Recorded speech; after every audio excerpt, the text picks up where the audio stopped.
Hello, my viewers, my students, my wonderful students. Guys, there's a breaking news for you and golden news for you.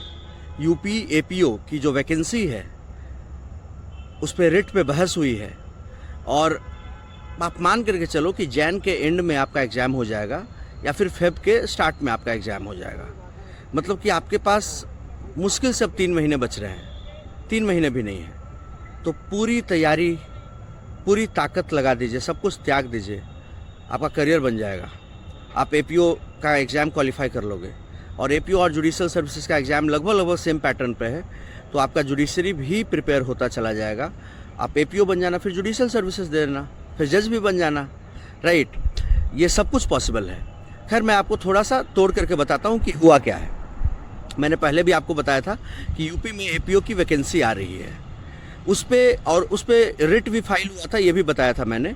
Latest news आपको दे देता हूँ कि 4 दिन पहले Allahabad high court में honourable mister justice विकास बुधवार की अदालत में सुनवाई हुई। रिट पिटीशन फाइल किया गया था अभिषेक राय के द्वारा और उस रिट पिटीशन में चैलेंज किया गया था कि आरक्षण की सीमा को बढ़ा करके 50% से ज़्यादा कर दिया गया है, जो कि सुप्रीम कोर्ट के द्वारा Indira Sahni versus Union of India के केस में दिए गए जजमेंट का उल्लंघन है। दैट इज इन कंट्रावेंशन और in violation of the ruling given by the honourable Supreme Court in the case of Indira Sahni versus Union of India. My dear students and viewers, try to understand it कि जो challenge हुआ है वो ये challenge हुआ है writ में कि वैकेंसी जो निकली है 182 सीटों की, उसमें आरक्षण की सीमा को 50% से बहुत ज़्यादा बढ़ा दिया गया है। और इंदिरा साहनी का गाइडलाइन कहता है कि आप आरक्षण की सीमा को 50% के बाहर लेकर के नहीं जा सकते, आपको 50% के सीलिंग लाइन के अंडर ही आरक्षण देना है। अभी जो वैकेंसी आई है इसमें 182 सीटें हैं और इसमें बड़े मतलब ज़बरदस्त तरीके से आरक्षण की व्यवस्था की गई है।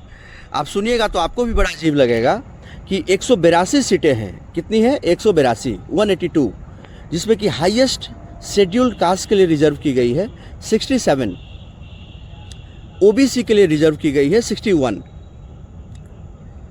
शेड्यूल्ड ट्राइब के लिए रिजर्व की गई है 9, महिला के लिए रिजर्व किया गया 36, ईडब्ल्यूएस के लिए रिजर्व किया गया 18, भूतपूर्व सैनिक के लिए रिजर्व किया गया 9 और दिव्यांग, फिजिकली हैंडीकैप्ड, विकलांग के लिए रिजर्व किया गया 7। और जो अनरिजर्व्ड हैं उनके लिए, जो अनारक्षित हैं उनके लिए सिर्फ और सिर्फ 27 सीटें हैं। इनफैक्ट महिला की सीटें इनसे ज़्यादा है, 36 है, इनसे 9 सीटें ज़्यादा है महिला की। My dear students, don't lose your heart, don't get disheartened. 1 seat चाहिए आपको, कितनी भी कम सीटें हो, आपको चाहिए 1 सीट सिर्फ। खैर, इस व्यवस्था को समझते हैं कि इसको लेकर के मुद्दा खड़ा हुआ है, इशू खड़ा हुआ है कोर्ट में। 182 सीटें हैं टोटल, जिसमें कि आरक्षण का गजब नमूना पेश किया गया है और जनरल कैटेगरी के लिए सिर्फ और सिर्फ 27 सीटें रखी गई है, जो कि अनरिजर्व्ड है। जनरल कैटेगरी में ही ईडब्ल्यूएस को 18 सीटें दी गई है। शेड्यूल्ड कास्ट को जनरली अगर आप देखिएगा कि इंडिया का जो ढांचा है सुप्रीम कोर्ट के इंदिरा साहनी के जजमेंट के हिसाब से, उसमें कि 50% आरक्षण में जाएगा और 49.5 का 50% जनरल कैटेगरी का है और इधर 50% मतलब 14 टू बी प्रिसाइज 49.5% का आरक्षण की व्यवस्था है, जिसमें 27% ओबीसी है, 15% एससी है, शेड्यूल्ड कास्ट है और शेड्यूल्ड ट्राइब है, एसटी है 7.5% और इसको क्यूमुलेटिव इसका आता है 49.5। लेकिन इसमें 49.5 से बहुत ज़्यादा आगे चला गया है। ये इतना ज़्यादा आगे चला गया कि आप कैलकुलेट कर लीजिएगा कि जो अनरिजर्व्ड कैटेगरी है उनके लिए सिर्फ और सिर्फ 14.83%।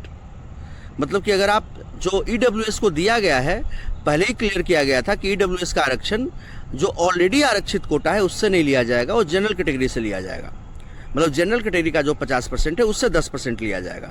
तो जनरल कैटेगरी का तब भी 40% बचना चाहिए था, लेकिन इसमें सिर्फ और सिर्फ 14.83, कितने, ओनली 14.83% अनरिजर्व्ड कैटेगरी को दिया गया है। अब समझने की कोशिश करिएगा, अनरिजर्व कैटेगरी में है कौन भाई? महिला का तो अलग से कैटेगरी बन गया, और जो मतलब जनरल कैटेगरी में है उसकी महिलाएं को आरक्षण मिल गया, महिलाओं को। उसके EWS जो वीकर सेक्शन है, जो गरीब हैं, उनको आरक्षण मिल गया। जो दिव्यांग जने हैं जनरल कैटेगरी में, उनको आरक्षण मिल गया। जो भूतपूर्व सैनिक हैं उनको आरक्षण मिल गया जनरल कैटेगरी में। तो बचा कौन जनरल कैटेगरी में? वो लड़का बचा जो कि गरीब है, सिर्फ और सिर्फ वो लड़का।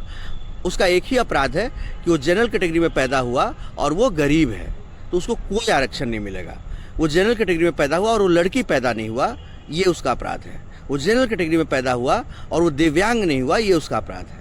वो जनरल कैटेगरी में पैदा हुआ और इस वैकेंसी के हिसाब से भूतपूर्व सैनिक को भी 9 सीटें दी गई है, और जनरल कैटेगरी के लड़के को कोई सीट नहीं, मतलब सिर्फ 27 सीटें।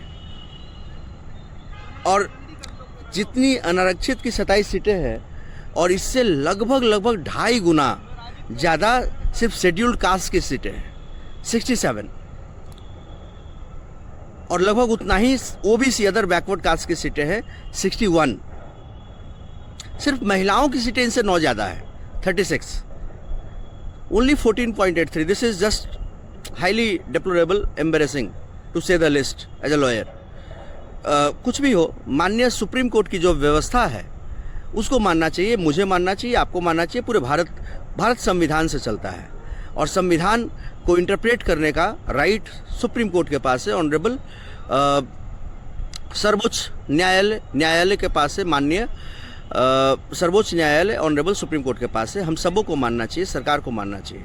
सिर्फ वोट बैंक के लिए एक पब्लिक में जान रहे हैं कि ये मतलब अनकॉन्स्टिट्यूशनल साबित हो जाएगा, तो इसको मतलब क्या ही ज़रूरत है? सिर्फ वोट बैंक को पब्लिक परसेप्शन बनाने के लिए ये सब किया जाता है, वैकेंसी निकाली जाती है, और वो भी जान रहे हैं कि इसको बाद में अनकॉन्स्टिट्यूशनल बोल दिया जाएगा, और फिर वापस वही करना पड़ेगा जो कि रूल है। आप सुप्रीम कोर्ट से तो बड़े हैं नहीं, सुप्रीम कोर्ट से बड़े आप नहीं हैं, कोई नहीं है देश में। सुप्रीम कोर्ट जो बोलेगा वो सबके ऊपर बाइंडिंग होगा भाई, आपको मानना पड़ेगा, हमें मानना पड़ेगा, आपको मानना पड़ेगा, सबको मानना पड़ेगा।